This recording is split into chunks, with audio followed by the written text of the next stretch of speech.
제가 생각하는 진짜 헬창은 진짜 헬창이라고 생각하거든요. On the west side, 'cause it's where I stay. I just made 1,000, put it in your face. I've been going in, I'ma close the case. I can't wait no more, man, I gotta blow today. I've been on the west side. 안녕하세요. 저는 유튜브에서 어썸블리스 채널을 운영하고 있는 블리스라고 합니다. 대학교 입학하기 전 2009년에서 2010년 넘어가던 그때 이제 굉장히 비만이었어요. 엄청 뚱뚱했어가지고 살을 빼고 싶다라는 그 생각으로 운동을 처음 시작했고요. 처음으로 PT라는 걸 받아봤었고 그때 이제 운동에 흥미를 느꼈어요. 그러고 있다가 제가 군대를 갔다 와서 좀 미국으로 어학연수를 가게 됐었는데 외국에 나가니까 제가 너무 왜소하더라고요. 그래서 그때부터 이제 운동을 좀 열심히 해서 몸을 좀 키워봐야겠다라는 생각을 하게 되면서 그때 미국에서 운동을 정말 열심히 했었습니다. 그쵸, 미국에서 이제 접했던 게 파워리프팅이라기보다는 파워 빌딩이란 걸 했었는데 퍼포먼스적인 측면도 추구하면서 약간 미적인 측면도 추구하는 그런 두 가지를 약간 공존하는 하이브리드 형식의 운동량도 조금 추구했었어요. 그러다 보니까 이제 파워리프팅도 하게 되고 보디빌딩도 하게 됐던 것 같아요. 한동안 유튜브에서 유행하던 그 밈 중에 하나가 3대 500미만 언더아머 금지라는 말 있었잖아요. 그때 이제 그 지칭하는 3대 운동이 바로 이제 파워리프팅인데 스쿼트, 벤치프레스, 데드리프트라는 운동을 합산해가지고 누가 더 많이 드느냐를 측정하는 경기예요.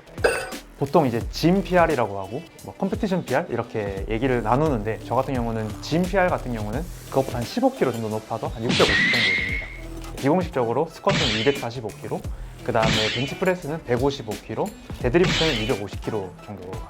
사실 파워리프팅을 좀 전문적으로 하다 보면 생각보다 이 원RM에 가까운 수치들의 훈련을 잘 안 해요. 그러니까 우리는 원RM의 한 80%, 70%이 선에서 계속 훈련을 하다가 이제 경기가 잡히면 그 경기 잡힌 기준으로 8주에서 12주 정도를 빼서 그때부터 이제 조금씩 올라가거든요. 그래서 실제로 90%, 95%까지 중량을 거의 뭐 1년에 한두 번 정도 하는 정도? 잘 안 하게 돼요. 생각보다는 빈도수가 굉장히 작아서 다칠 위험이 잘 없고 대회장에서는 이제 다 서포터라고 하는 사람들이 다 붙어 있어서 이제 제가 조금이라도 실수를 하면 바로 옆에서 잡아주기 때문에 좀 안정적으로 기록을 잴 수 있는데 그냥 원RM을 늘리고 싶어 무턱대고 원RM을 도전하다 보면 이 운동이 위험한 운동이구나 라고 생각하고 오해하는 경우가 많은 거죠.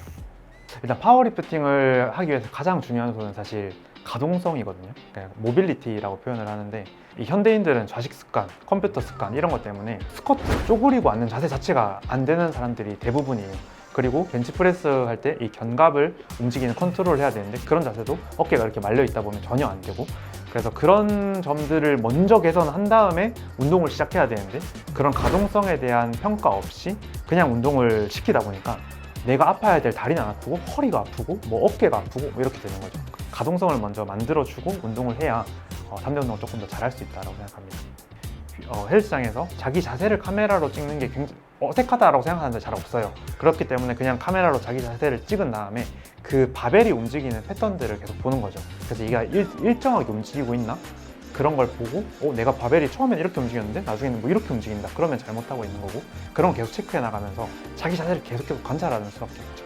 그래서 항상 자기를 찍는 습관을 들이는 게 좋습니다. 근데 2010년부터 운동을 시작했을 때는 정말 더 파워리프팅이 더 이렇게 마이너했어요. 이제 헬스장에서 땅대들을 한다? 그럼 진짜 쫓겨나는 1순위였거든요. 그러니까 저는 실제로 헬스장을 한 2번, 3번 정도 쫓겨났었고요.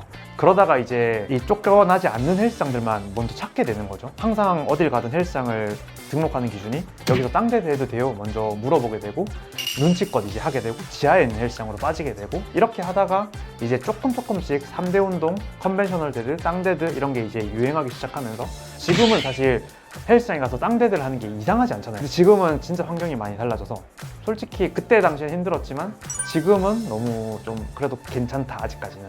네.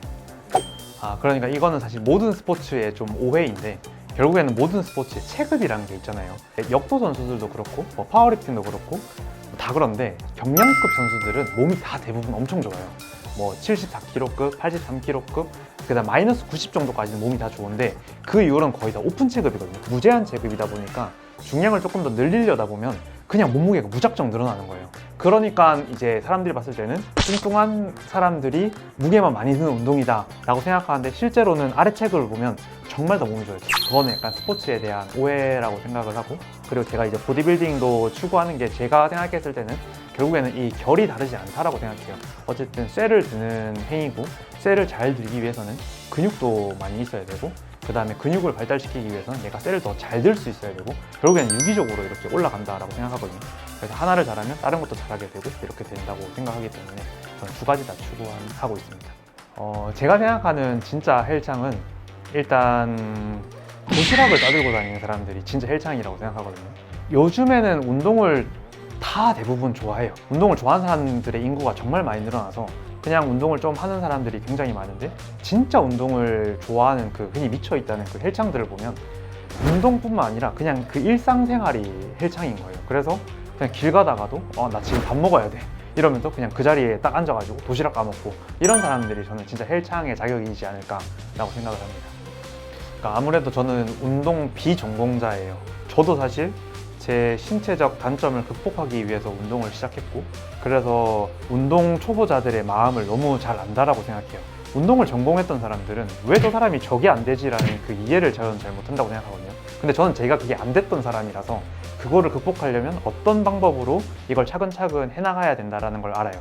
그것과 더불어서 저는 사람의 몸을 조금 더 기계적으로, 그 다음에 물리역학적으로 바라보기 때문에 조금 더 안전하게 움직일 수 있는 길을 안다라고 생각해요. 그런 점에 있어서 조금 제 채널이 강점을 가지고 있지 않나라고 생각을 합니다. 일단은 운동을 하면서 굉장히 많이 똑똑해진 것 같아요. 고등학교 때까지는 사실 제 스스로가 운동을 거의 안 하고 살았고, 그때는 사실 뭘 공부해도 머릿속에 들어온다는 느낌이 없었어요. 근데 운동을 하기 시작하면서 뭔가 내가 필요로 한 거를 계속해서 배우다 보니까 조금 더 정보를 습득하는 능력들이 조금 더 빨라졌던 것 같고, 그게 굉장히 도움이 많이 됐었고, 또 가장 많이 도움을 받았던 거는 좀 아는 사람들이 많아졌어요. 제가 사실 진짜 외골수라서 거의 집 헬스장인데 유일하게 친구를 사귈 수 있는 길이 헬스장을 가는 거거든요. 지금 제가 대학교 친구들을 한 6명 만나는데 그 친구들을 싹 다 헬스장에서만 만난 친구들이에요. 그런 좋은 인맥들이 많이 쌓이는 장소다. 보디빌딩과 파워리프팅을 뭐 사랑하는 정도를 따져라 그러면 사실 파워리프팅을 좀 더 사랑하는 것 같긴 해요. 그 이유는 사실 이 보디빌딩이라는 거는 사실 객관화된 지표가 없다라고 생각해요. 그냥 물론 어떤 사람들이 확실하게 몸이 좋을 수 있다고 생각하지만 이게 점수로서 과연 얘는 100점이고 얘는 99점이다라고 할 수 있을까? 파워리프팅은 딱 그냥 그 체급에 딱 누가 많이 드냐, 그리고 똑같은 그 기회를 제공받는 그 시간 안에서 누가 많이 드냐를 따지는 거기 때문에 객관화된 수치로 뭔가 딱 정확한 답이 나오니까 더 이걸 좋아하는 것 같습니다. 3대 운동 유튜버로서 조금 이름을 알리고 있는 만큼 3대 기록 측정 대회 같은 거를 제 이름으로 한번 열어보고 싶은 게 일단 단기적인 목표가 있고, 그 다음에 좀 장기적인 목표로는 지금 계속 연재하고 있는 3대 독학하기 시리즈를 조금 더 체계화된 커리큘럼으로 만들어서 군대 교육 사업으로 납품을 해서 좀 군인들이 이런 3대 운동을 조금 더 체계화되게 좀 쉽게 배울 수 있으면 좋겠다라는 생각을 하고 있고, 그게 또 잘 되면 조금 더 확장을 해서 학교로도 조금 뭔가 교육 사업을 계속 이어갔으면 좋겠습니다.